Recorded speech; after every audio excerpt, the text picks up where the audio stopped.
Tapos ka din. Ito, sabi rito, Senator De La Rosa to face ICC arrest issue in due time, says lawyer. Aba, matapang pala eh. Kunyari, matapang. Kunyari, harap. Manila, Senator Ronald Bato de la Rosa is merely waiting for the proper procedure on his supposed international criminal court ICC arrest warrant before personally facing it. Ano ba naman magbasa yan? Parang tanga. sorry. Ulit! Senator De La Rosa to face ICC arrest issue in due time, says lawyer. Manila, Philippines Senator Bato de la Rosa is merely waiting for the proper procedure on his supposed International Criminal Court or ICC warrant of arrest before personally facing it, his legal counsel said Monday. Attorney Israelito Torion said this when asked to respond to De La Rosa's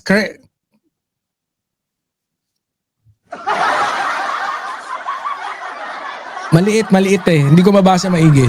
Respond to De La Rosa's critics, particularly those who mock the senator for his previous bring it on remarks regarding his alleged ICC arrest. According to Torion, it should be noted that no official warrant has actually been presented to them yet, nor has it actually been proven that the warrant truly exists, meaning the exactly rules and procedure for his arrest have yet to be established.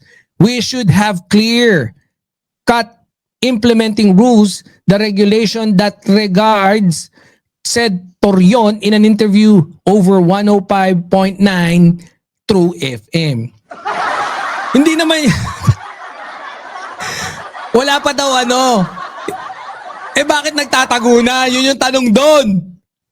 Anak ka ng teteng. Oh. After that, bring it on kung alam namin. If we know it, then bring it on. We will face it. He added, aba, tapang ah. Si Bato ba, kasing tapang mo din? Magkasing tapang ba kayo ni Bato? Baka mamaya, niloloko nyo lang kami ha. Ano sabi rito? Despite this, Torion said he believes that the arrest warrant may already exist, but admitted that he cannot confirm it. Make up your mind, Matt. Make up your mind, mother. Ay, mali. Ano ba talaga? Under Article 88 of the Rome Statute, I ensure sana na meron tayong procedures under our law for any forms of cooperation, he explained. Itong surrender na sinasabi nila is under Article 89 na nagsasaad na kailangan yung surrender. Huwag na yan, huwag ka na ano yan. Why is De La Rosa hiding? Ito, magandang tanong. Torion then responded to those questioning why De La Rosa continues to draw his salary and allowance despite skipping his work at the Senate since Ombudsman Crispin Remulla revealed that there is already an arrest warrant. Natae. Nagpapaalam, hindi na pumapasok, nagtatae daw. Hindi nagtatago, nagtatae. Nahahappy kami dyan kasi it means na binabantayan talaga sila ni Senator Bato. Nila si Senator Bato. Meron ngang senador dyan, November. Ito pala yun. No, anyways, panoorin na lang natin yung mga videos na pertaining to this kasi ito talaga medyo nakakatawa tong mga linyahan na to eh. Ito, pasok. Ni Harry Roque na mismo nagsabi na may warrant of arrest daw laban kay Senator De La Rosa. May impormasyon ho ba natatanggap ang kampo nyo tungkol dito? Ito yung ito yung interview with Attorney Conti. Ayan. Alam nyo, gaya pa rin ng dati, confidential ang mga dokumento ng ICC hanggang hindi dinidisclose or nasa website, walang authority to release it. Kasi check ko lang ng website, hindi pa rin pinapublic kumbaga yung warrant of arrest ni Bato de la Rosa. So, ang hindi ko dito, hindi officially disclosed kay Harry Roque ang bagay dahil hindi naman siya privy to the documents. And pangalawa, sabihin na natin, nagkakagulo tayo, meron ba o wala? Eh mukhang ito, meron talaga. Ay, kinonfirm. Nako. Meron daw eh. Oh, attorney na dyan sa ICC yan. Pero hindi naman eh. Kasi confidential daw. Hindi naman yung...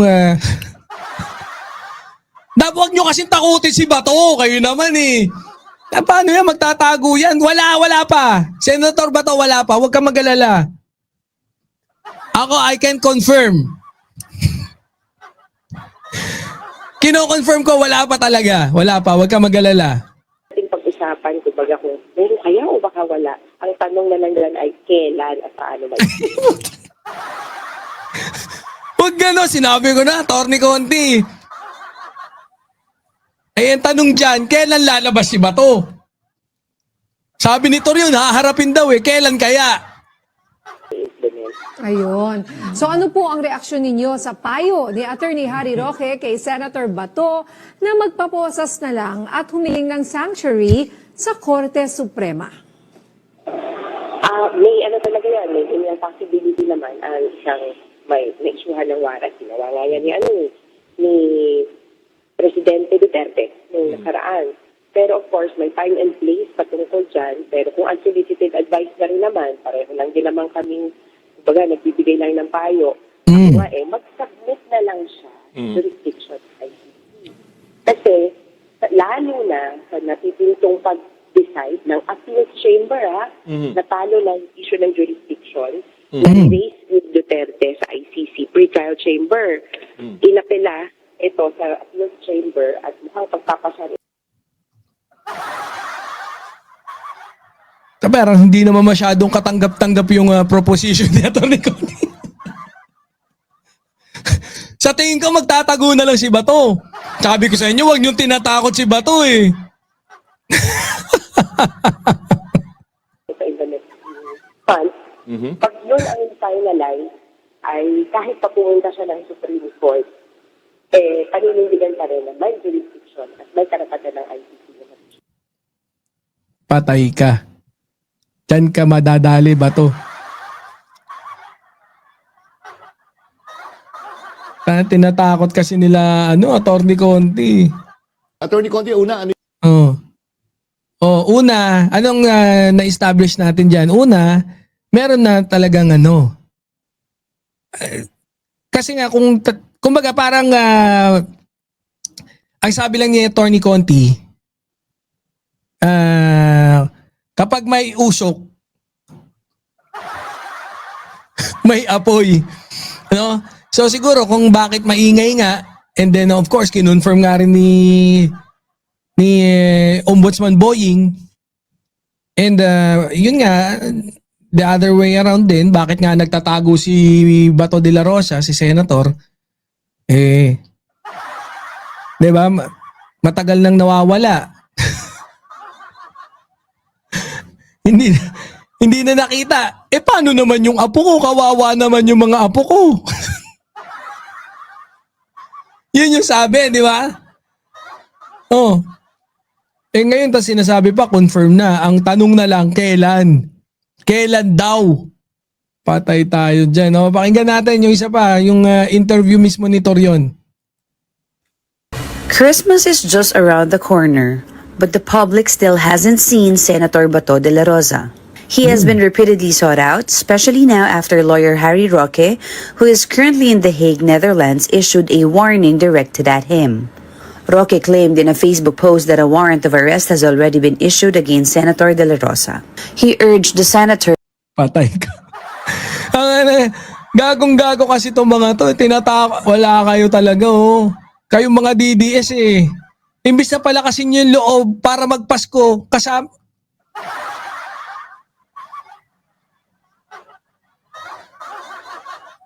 Kawawa. Hirap din ang buhay ni Ang hirap din ng buhay ni kawawa din ni Bato. No? Biro mo nagtatago ka, mukha kang tanga. not to let himself be kidnapped and to insist on his right to be brought first before a Philippine court. Roque added that the ICC warrant for De La Rosa has been in existence for some time, but that the Department of Justice and the DILG only officials received it yesterday. It is only now, he said, that the agencies will begin to act. Matagal na ang ICC warrant para kay Senator Bato, sabi ni Roque. Pero kahapon lang officially received ng DOJ at DILG. Ngayon pa lang talaga sila gagalaw. Oh, tinatakot si Bato. Wala nga daw eh. Yung nagsabi, wala daw. Oh. That information has also reached the camp of Senator De La Rosa as confirmed by his lawyer on StoryCon. I know you're also close to Attorney Harry Roque, so na-confirm nyo na ba sa kanya that it's true and who his source is? Ang kanyang source is kanyang kaibigan daw eh. So, Kaibigan. Chismis lang pala eh. Puta, Bato, tago ka ng tago. Chismis lang pala. parang second information lang din. Bottom line, marites pa rin lahat. But Second hand, second information. Tama. even before Roque's posts, it will be recalled that as early as November, Ombudsman Boying Remulla himself said that an arrest warrant had already been issued against De La Rosa. The next day, however, the International Criminal Court did not confirm whether such a warrant exists. The DOJ also said it had not received any copy, the same with the DILG. Despite this, Ngayon, inuunahan mo pa. Inuunahan mo pa. Wala. Bato, wag ka. Okay lang yan, lumabas ka pa. Mind games lang yan. Mina-mind games ka nila. Ang tagal na sinabi ni Boying, ni Ombudsman Boying, wala pa naman talaga daw. Nako, mina-mind game ka talaga nila. Huwag kang papayag. on November 13, De La Rosa's camp filed a petition before the Supreme Court seeking to block the supposed ICC warrant. On Monday, Ombudsman Remulla again stood firm, insisting that the arrest warrant is real and that he is in possession of an unofficial copy. Alam mo naman Alam mo naman kasi si Ombudsman Boying naman talaga kasi, alam niyo Ombudsman Remulla, lahat ng information nandyan sa kanya. Pero kung tatanungin mo, ayaw ibigay. Baka ginawa naman yun para mabulabog si Senator Bato at mag-move kaagad at ma-monitor na nila. Ang tawag namin yan, bluff. He added that the senator was last seen in Pampanga. Torion dismissed this as a bluff meant to rattle the senator and force him to move. So, Ay, nawala yata yung mic ko. Test mic. Hindi, okay lang. if he is not in Pampanga, where is Senator Bato? You still don't know where Senator De La Rosa is? Affirmative, ma'am. Affirmative. And I don't want to know also. I'm not Uwe, ganyan na ganyan din sagot nung abogado ni ni Saldico, di ba? Hindi. Tsaka hindi rin ako nagtanong kung nasan siya. Sabi din. Mga DBS talaga, asking so that I will not kaya nga, I be know, able to but- lie to you if you will ask me. Hindi ako magsisinungaling po. Should an ICC warrant indeed exist and should De La Rosa be detained in The Hague alongside former President Duterte, Torion Kaya nga, ba't ayaw mo pagsamahan? Bato? Tana ba? Magtutongit-tongit lang kayo dun, Di ba? Shot. Tongit-tongit. Biruin mo, balita ako, mababaliw na raw dun si Samahan mo. that he hopes the senator would still be allowed to participate in any possible impeachment proceedings against Vice President Sara Duterte. I do hope and pray that if such happens, Senator Bato would still be allowed to participate in any impeachment proceedings against the Vice President. Yan pa iniintindi nyo. Okay talaga. Yung pagkaaso nila kay Sara talagang sagaran Asong-aso Biruin mo, yung ang iniintindi nila, sana maka-attend pa rin daw ng impeachment proceeding. Patawa ang pungal. Hayop President of the Republic of the Philippines. Meanwhile, the ICC has declined to comment on what it called speculation emphasizing that all court records are publicly accessible on its website. Even the lawyer of former President Duterte, attorney Nicholas Kaufman, says he has no information on any supposed arrest warrant for Senator De La Rosa. Ay, naku, mukhang dead. Parang sinabi, wala kaming pake. Parang, naknandeting, wala daw silang pake. Senator Bato, paano yan? Wawa ka naman, wala silang pake sa'yo. Walang pake si Kaufman, no? Alam yun eh, alam ni Kaufman yun. Huwag ka maniniwala. Bahala ka maguluhan. So, i-gather mo na lang yung mga facts, no? Na-establish dyan. Sabi ni Attorney Conti, wala pang official pero mukhang meron na. Sabi yung ICC hindi nag-comment. Sabi no comment. Meron na po ba? No comment. Sabi ni Secretary Boying, meron ako. Gusto niyo pakita ko sa telepono ko? Oh. So posibleng meron na. Ah. Sabi naman ni Torion, si Torion, sabi niya, baka meron na yan, patay. Di ba? Eh, sabi ni Harry Roque, oh, meron na talaga matagal na, kaya lang ngayon lang natanggap ng officially ng DILG, patay ka. Patay, dinali ka na, wala na. Pinagkakaisang ka ng mga kampi mo. O, eto, tingnan natin, baka kampi mo pa rin to. O, malay mo naman, makaligtas ka rito. O, ano sabi?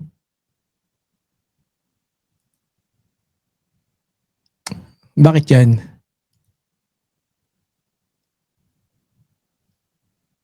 Asan yung ano natin? Oh, yan ha. Oh, pakinggan natin. Si Attorney Gilbert Andres. Accredited lawyer to ng ICC ha. Oh, baka meron ding alam to. Senator Bato, may legal remedy ba siya kung sa kapangalan to stop the arrest? Okay. Now, I've heard na they're invoking Articles 88 and 89, the ICC Rome Statute. But my legal opinion is hindi po siya applicable. Bakit? Wala na pong visa ang Rome Statute. Alam naman po natin na nag-withdraw si Mr. Duterte even without a Senate concurrence. Patay ka, wala kang pag-asa. Dinadali ka talaga, wala kang kakampi, Bato ah. Parang sinabi, magbigti ka na lang. Hoy, wag ah! Bato! Magunis nili ka! Huwag ka parang wala kang kakampi, no? Ang hirap niya, no? Parang wala ka talagang yung wala kang kakampi sa buhay. Biro mo si Roque, parang sabi, magpaposas ka na lang daw sa Supreme Court. Puti mamaya, yung Supreme Court pa magbigay sa ICC. Patay ka. Wala kang kakampi. Si Harry Roque, si Kaufman, sabi, wala akong pake. Tapos si Duterte, tinatawag ka na, halika na! Halika na rito! Inamin ko na sa Senate dati na Davao Death Squad ka. Wala kang kakampi ngayon. Si Bongo, wala, silence. Wala eh. Tapos ito, yung mga dinadali kasi Attorney Conti, Senator to, pinag-usapan natin si Senator Bato to, mabait daw to. Wawa di si Bato eh.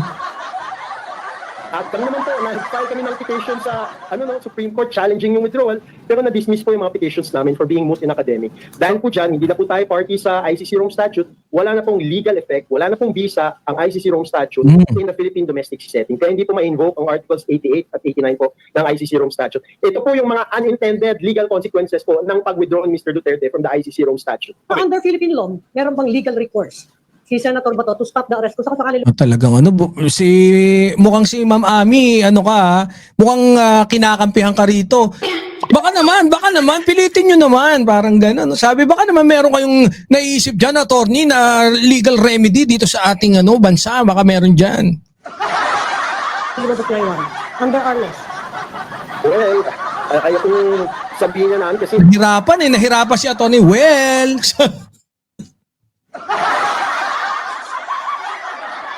well, parang bading. Ay, sorry. Too much information. Sorry, Tony, parang lang. Hindi kasi tuwirik yung mata. Well, sabi ni attorney, di ba? Oh. Nagulat lang ako. Ulit. kung sabihin niya namin kasi hindi naman ako abogado ni Senator Bato de la Rosa, no? Ewan naman siya abogado niya. So I'd rather not Pero meron ba? Ganun na lang. Meron ba o wala? Meron ba o wala? Or he can try. Ganito na lang. Kung ang ini-invoke nila ay Articles 88, 89, and even yung 59, siguro narinig naman natin Article 59 Rome Statute. Those are not applicable. Dahil wala na po siyang legal na visa sa Philippines. Dahil Talagang binita, wala ka na. Nahirapan na nga si Attorney Gilbert eh. Talagang wala eh. Wala siya maisip. Sabi niya, wala akong maisip. alis na tayo sa ICC Rome Statute. Unintended consequences nung pag-withdraw ni Mr. Duterte.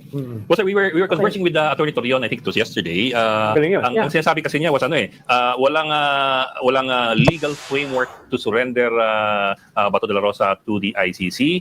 Kailangan muna ng implementing rules and regulations yung 9851 for surrendering. So therefore, hindi raw pwede gamitin yun. Now, what we said was, but in the case of Duterte, mukhang yun ang ginamit eh.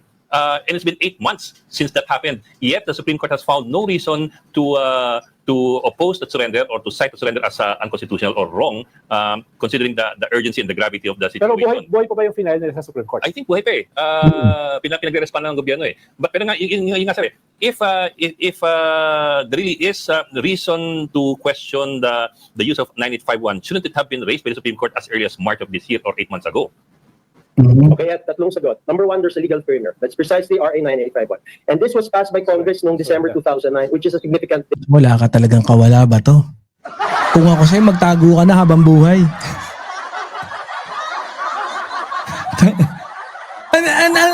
Biruin mo, anong plano mo? Magtago habang buhay? Ayaw mo harapin yan? Ayaw mo bang napakaganda ng sagot mo dati, Mick Madi. No? Siga mo dun eh. Ang ganda ng datingan mo dun. Tapos ngayon ganyan na lang, wala na, nagtago ka na habang buhay, Puta, isang buwan na and counting. Hindi, mahiya ka naman. No? Paano yung mga bumoto sa yung mga tanga na DDS? Paano na sila? Ano, magtatago ka na? Paano na yung apo mo? Why? We were not yet a state party to the ICC Rome Statute. Naging state party lang po tayo, naging effect po yun noong November 1, 2011. Second na sagot, hindi po kailangan ng IRR ang RA 9851 because even the provisions of RA 9851 does not provide for the drafting of implementing rules and regulations. And third po, tatlong last sagot po. Kung maging consistent lang tayo sa jurisprudence ng ICC, remember, I was a petitioner myself in the ICC withdrawal of Mr. Duterte without Senate concurrence.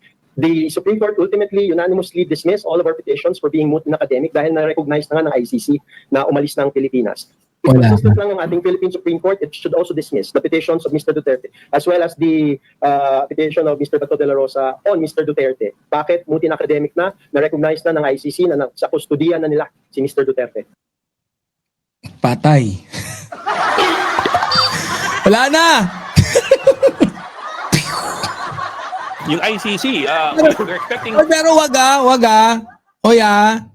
Bato, tatagan mo, magpakatatag ka. Hihimas ka pa ng reha. Itong kawawa din, no? Hindi ko na alam. Kung ako nasa lagay din ng mga magpapayo sa'yo, over the whereabouts of Senator Bato de la Rosa. Ay, meron po. Wag na to. Grabe kawawa din si Bato. Ako naawa din talaga ako kay Bato, kawawa din eh. Wala, kung kayo ba, may papayo nyo kay Bato? Magpaano? Ha? De, joke lang. Joke lang! Pangit yun ha, Bato ha. Ni sa panaginip, wag mong isipin yan. No? Labanan mo, magpakatatag ka, wag kang tatalon sa building. Wag kang tatalon sa bangin. Yung lubid, pag tinawag ka niyan na parang bato, bato. Gusto kitang i-embrace. Ha? Wag kang lalapit. Ha? Wag kang tatagan mo, magpakatatag ka. I think it's about time para ilapit mo ulit yung sarili mo. Kay Kibuloy.